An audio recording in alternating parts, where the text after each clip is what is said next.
guys, Elizabeth here for this month's cosplay segment. We're going to talk about mock-ups and how to use them to make your costumes look and fit great. So this picture you see here is the progress on my Sakura costume for Anime Boston, and here's what it actually looks like, my reference for it. And I used some mock-ups to get the pattern I wanted for the dress and for the collar, and I'm going to show you how I did those.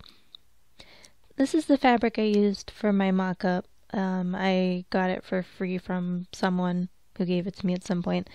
And I used it because it's a similar weight than the fabric that I'm using, and that's really important to use a similar fabric to what you're using, especially if using a knit versus a regular woven fabric, because you want something with the same properties. This was a little stiffer than what I ended up using, so I can show you some cool things I used it for later, but this is what I used to start this lovely floral fabric here.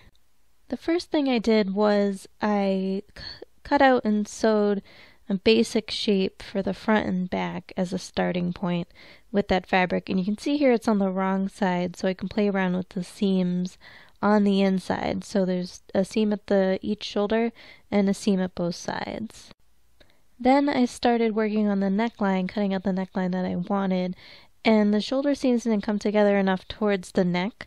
So you'll see in some of these following pictures around the shoulder, I added in and pinned in some additional pieces so that it would connect. You can see a big gap here with that arrow of where it's not connected how I want.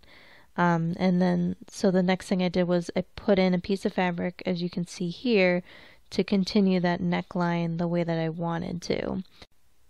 When I go to make my next run at the pattern piece, I will count for this piece here that's pinned on, and it will be part of one pattern piece in addition to the one that it's pinned against. The next step was figuring out my seams in the front and the back. I did seams from the bottom up to the armholes for the front, and then I did darts in the back, as you'll see in a second. So in order to get a shape that goes around a body, especially curves on a woman, you need seams and you need darts. And a lot of times these aren't represented in the artwork, including the one that I'm working with, but they have to physically be there to get that shape that you need. And otherwise you just be a box shape, and unless that's what you're going for, you need to put in these seams to get the shape. And here you can see the darts in the back. Because it fit pretty well on the shoulders, I decided to just go with some darts in the back to pull it in around the waist. Once these were figured out, I had a pin and cut it to what I needed for the pattern pieces. I cut it again out of more of the beautiful floral fabric. You see here this note says plus SE, that means plus seam allowance. When I patterned it out, I forgot to add the seam allowance to the original pieces I cut, so I made a note to add seam allowance when I cut it the next time. You knew it either way. Sometimes I forget to add seam allowance when I'm doing mock-ups and I'm cutting things out, so I add a note to make sure that I do it afterwards. So once I have everything cut out for my new pieces, I sew it together and then I see how it looks. So this is it on the dress form, and then I also tried it on myself as well, so I could get an idea of how it actually fit me, because the dress form is, although it's a good representation of my shape, isn't the exact same thing as my shape, so I wanted to make sure that it fit well, and it did. It just ended up being a little bit too short. I also wanted to test out the big poofy gathered sleeves that I needed. So before I tried my next round at a mock-up, I made sure the sleeves were all set. I oftentimes have to make a lot of adjustments to sleeves, especially the sleeve hole. It's always too long and they end up falling down my shoulders. So that's an adjustment I always need to make when I use patterns. So I did that before I put these sleeves on. So you can see the nice poofy sleeve worked really well. And then I knew, so when I was ready to do my next round of mock-ups. You can see here the blue fabric is my next round of mock-ups because I was running low on the floral fabric. The blue ended up becoming my lining. So you can see I lengthened it. This is the side front piece. I lengthened it because my original mock-up ended up being too short. So I lengthened it by I think 4 inches just to give myself extra room to make sure it was long enough, and it was. I think I ended up knocking off an inch of that for the mock-up. And that ended up being the pattern that I used. You can see here this was my progress with the original fabric of the skirt mock-up I did. Now, from the original reference picture, you can see she has a very full skirt, but it's also kind of gathered or pleated at the top, so I'm like, alright, I'll try a double circle skirt, which is what I use sometimes for making Sailor Moon costumes. And once I did it, I realized it was way too full at the bottom. It just ended up being too much. So when I ended up doing another draft, which I unfortunately didn't take pictures of, I did a just basic gathered skirt, which ended up working really well because the points at the bottom were much easier to do on a straight edge than they were on a curved edge. But by doing this mock-up, I found that, you know what, the circle skirt just wasn't going to work here. Okay, so this one is a video where I'm working on my now completed top, which I did with my mock-up. Now I'm going to work on the collar. So this is more scrap fabric that I have. I have a ton of it. So what I'm doing is cutting out a piece of it. For some reason I decided to struggle. So I wanted a piece that I could then lay out and use to kind of draft this weird pointed collar. So if you're working with cotton, you can snip one edge and then rip it, which is pretty cool. So I'm going to lay it out over the shoulder. So I only have to do one half because when you're cutting something, you cut it in two pieces, either on the fold or just one layer over the other. So I really have to draft one side since it is symmetrical. So with my reference picture handy, I'm ready to start figuring out how the points will work. So I have a pen and I'm just gonna kind of estimate where they're gonna be. This doesn't have to be exact on the first try, I mean, and even shouldn't be. Should be, you know, kind of guessing what works as a preliminary shot at it, I guess. So I'm going around and marking where the collar is going to come down in the front. Sorry, I kind of blocked it a little too much. And I clearly forgot something. So what I have in my hand is pins.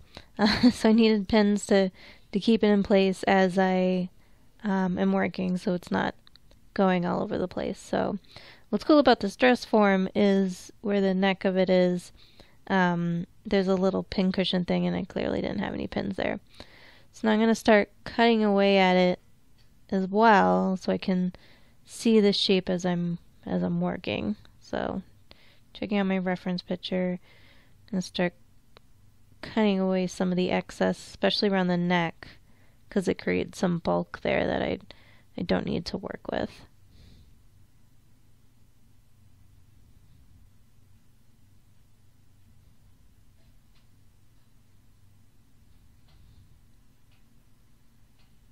Cutting away more of the excess here that I don't need.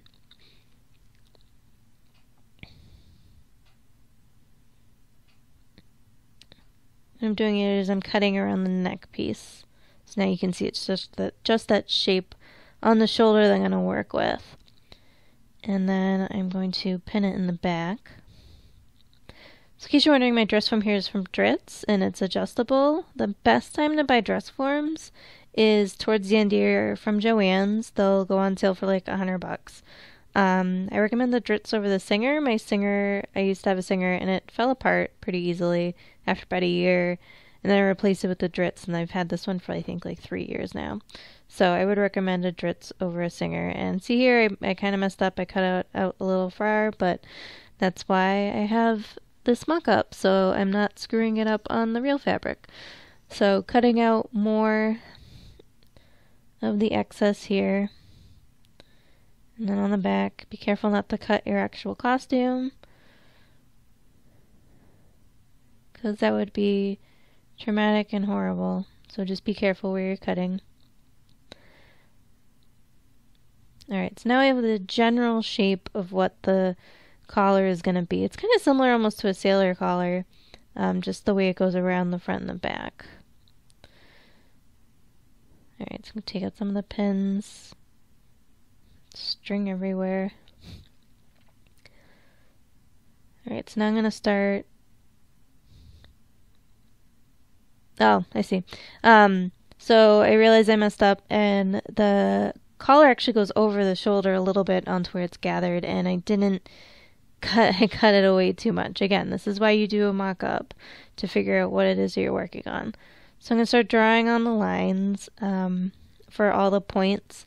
And I'm not even going to measure them at this point. I'm totally going to eyeball them and make them relatively the same size. And I can always go back and make them so they measure out equally from point to point as best I can.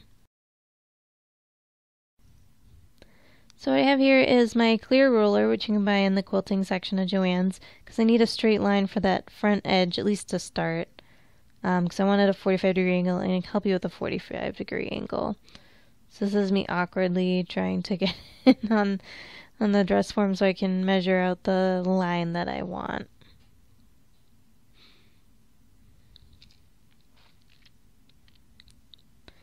And now I'm going to draw out the rest of them, paying attention to my reference image. Alright, let's speed this up a little bit. So as I'm drawing the lines on the spots where I cut it out kind of short, I'm just kind of going as far as I can, and then when I go to make my next version of this mock-up, I'll extend the lines appropriately. So going back and forth, kind of adjusting as needed to go around and make those points. So let's slow it back down, and now I'm gonna go in and cut them to where I drew it out so I can get an idea of kind of what it looks like. Again, being really careful not to cut the actual costume. I'm just gonna go around and make all the cuts. The pins help keep the fabric in place to make sure that I don't cut in the wrong direction or cut anything I don't want to. And I'm just going to speed this up and cut all the way around, and then onto the back, cutting away everything that I don't need anymore to get an idea of the shape that I just cut out. So then once it's all cut out, I'm going to step back and take a look. You can see here that point is kind of doesn't look as great against the other ones. Check it out in the back, and then in the front. So I'm going to draw some adjustments on here. Again, a note on there about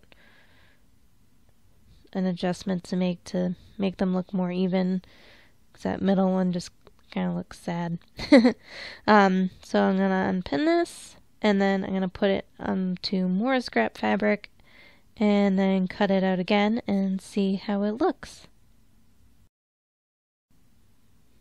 Alright, so I have my new fancy cutout piece. What I did in between was I measured the point so that each line was, I believe, 2.5 inches, and then cut out 1/2. I'm going to pin it on and see how it looks, and you can see that now it's extended over the shoulder like it's supposed to be. Lies nice and flat in the front, and just checking to see if everything looks the way it's supposed to. It's not quite lying where it's supposed to. Checking out to make sure I didn't screw it up. See that front middle point now looks a lot better. Looking on the side. So I'm making an adjustment to where it lies, because it's supposed to open up a little bit like a V in the front. So make sure it's all set in the back. See, now it opens up in the front a little. That's where it's supposed to lie. Nope, just kidding. I must have cut that out afterwards. So I'm going to pin it.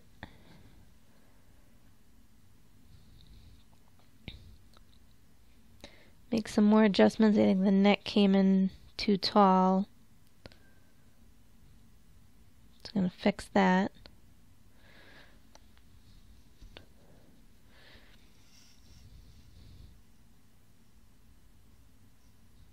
Just cutting away that excess fabric at the top of the neck. Making sure that fits right.